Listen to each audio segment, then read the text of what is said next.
And this is, I'm going to exaggerate a little bit, but this is what happens. We come together, we spend 3 years working, and we have 15 patents. So we have, Ashu has one, Fu has another one. What's your name? Jackie has another one. So we all have patents, and we all think that we're very smart because we had a patent, right? Hey, a patent professor now. And we're all thinking that we're very, very smart. And what do?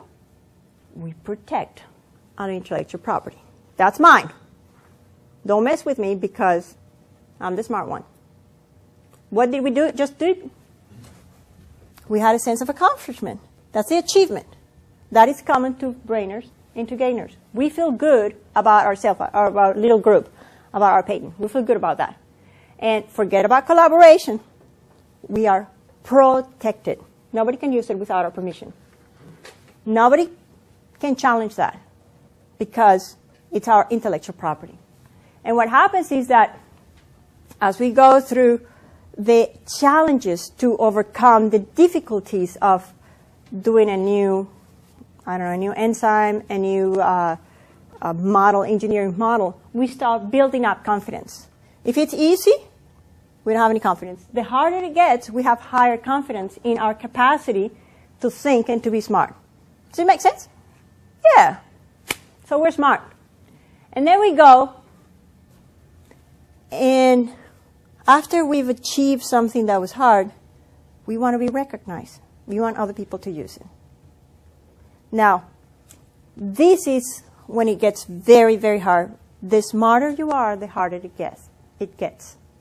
Because you had to be inward looking to get this sense of achievement. And you're confident that you know how to solve things. Otherwise, we wouldn't be able to do it. And you talk to a lot of smart people. So it's a self-fulfilling prophecy. We're the smart ones. Yeah, we rock. We're the ones. And now, how come the world is not begging us, please, please, let us use that patent? How come they're not doing that? We proved through a layer of challenges and obstacles that we could do it. But that's not what the world wants. But as human beings, we want to be recognized. So we start with that independent thought, as we said here. We need to be on our own and think about ourselves and think on our own. Then we share with other smart people. We start building up blocks of knowledge. For what? For what? To have a lot of theses and patents? We want other people to use it. And we don't talk enough about that in graduate schools. What is our purpose in life? We're here to help other people. Not only ourselves, but to help other people. And there's nobody to help that transition. And then it stops being about you. It starts being about them. So how is their life going to be better? Because you are there. And then you move this sausage, which is here, which needs to be here, needs to be there in order for you to go through the higher levels of achievement and build up the confidence. You need to move it. And you need to start thinking about the others. And the best example that I have is that dirt without plants is always dirty. So you have dirt here. There's no use for dirt. It's dirt. It's garbage. Same with manure. But with plants, it makes something beautiful. It gives life. It helps. So that change, that recognition that it's not about you. You are in life to contribute to others. It's what makes the scientists and the brainers start thinking differently and accepting that somebody else who's not as smart as them, who has not gone through all these barriers, who's never been to college, can say, I want the pink lemonade.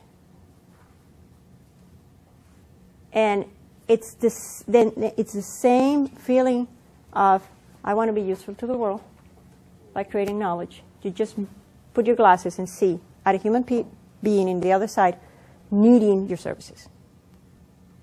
If you can connect at that human level, you make the transition. Does it make sense? So now you see that you can see how brainers are, and you can see how gainers are, and then you choose. So you're free to choose. Very simple. And one of the things is that if nobody explains you that, whenever somebody comes with a suggestion or with a criticism to your baby, you get defensive. And then when you get defensive because you say, what do you know? And I help a lot of scientists. And I understand they're very smart. And they say, well, what do you know? And I say, well, at the end, what do you want? Do you want your knowledge? You want your patent in the library? Or you want people to use it? So that's the first barrier. It's not about you, it's about them. And the second barrier is a payback. And this is where a lot of scientists get trapped. Because, like our group did, no, we don't want to make money. But God forbids that somebody else makes money on our knowledge. Because they didn't make it. And what happens is that if there's no value to be created, we stay only in the design phase that I said the brainers were very good about, and nobody goes into the production and all the changes and the fine-tuning, and nobody goes into the delivery. Nobody is able to do after-sales support. Nobody can hire people. There's no good jobs to be created. There's no taxes to be paid. There's no reward for the investors. So having not only a good sense of contribution to others, but having also a healthy expectation about payback, it is what makes people move from brainer to gainer. Now, there are some times where you say, you know what, I don't want to make money on this. I'm going to give it freely to the world, and I'm okay with that. That's different. Okay, that's different. Because you give the payback to somebody else who's going to benefit from that. That's different. But when you want to protect your intellectual property, you don't want to collaborate, and it's yours, and it sits in the library, you don't do the world any benefit. And the world needs you.